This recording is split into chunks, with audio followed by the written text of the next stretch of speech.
আসসালামু আলাইকুম। আমি আমার স্বরচিত কবিতা এখন আবৃত্তি করব। আমার এই কবিতাটি কোনো ব্যক্তি, কোনো দল, কারো উল্লেখ করে লেখা হয়নি, কিন্তু বর্তমান সমাজতন্ত্র, বর্তমান মানুষের রাজনীতি, এই নিয়ে আমার লেখা। যদি ভালো লাগে তাহলে ভালো বলবেন, আর যদি খারাপ লাগে তাও বলবেন। তো আমি এখন শুরু করছি আমার লেখারা রাজনীতি কবিতাটি। কবিতার নাম রাজনীতি, আমার স্বরচিত কবিতা।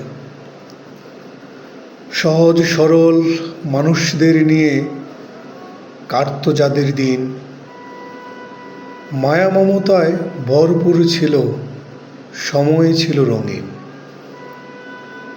সন্ধ্যা হলে উঠোনে বসে দাদি পড়াতেন দোয়া, আমরা সুর তুলে পড়তাম, হাতে থাকতো মিঠে মোয়া। দাদা দাদি আমাদের নিয়ে গল্প করেতেন কুলে, গল্প শেষে বলতেন, যাও আবার আসিও সকালে। মাঠে মাঠে খেলাধুলা হতো এপাড়া ও পাড়ায়, বন্ধুদের মাঝে কিসের লজ্জা, জয় পরাজয় খেলায়।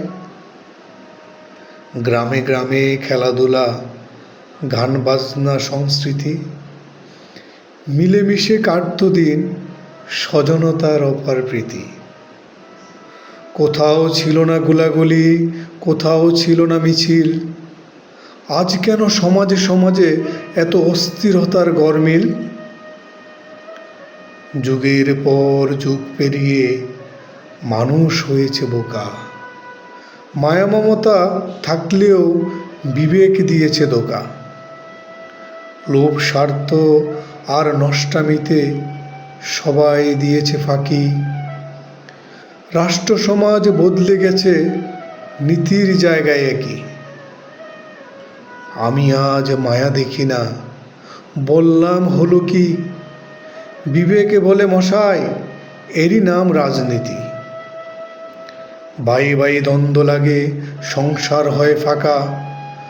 মা জননী কাঁধে বসে, আমি বড় অবাগা। মাঠ ফাঁকা, ঘর ফাঁকা, ফাঁকা বন্ধু মহল। বাজারে বন্দরে মিছিল চলে, শক্তি থেকে সফল। ক্ষমতার সাথে যুদ্ধ হয় নতুন আরেক ক্ষমতার। মৃত্যু হয়েছে বহু আগে, শুনেছি মায়া মমতার। বন্ধু হয় শত্রু, তবু রাজনীতি সবার প্রিয়। ক্ষমতার চেয়ারে ক্ষমতা বসে, ক্ষমতা দেখেছ কেহ? আসমান জমিনে ভাগাভাগি, চলে শক্তি থেকে সেরা।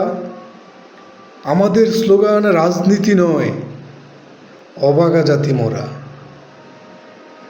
জীবন দিয়েছে রাজনীতিতে, রক্ত ঝরেছে দেহে।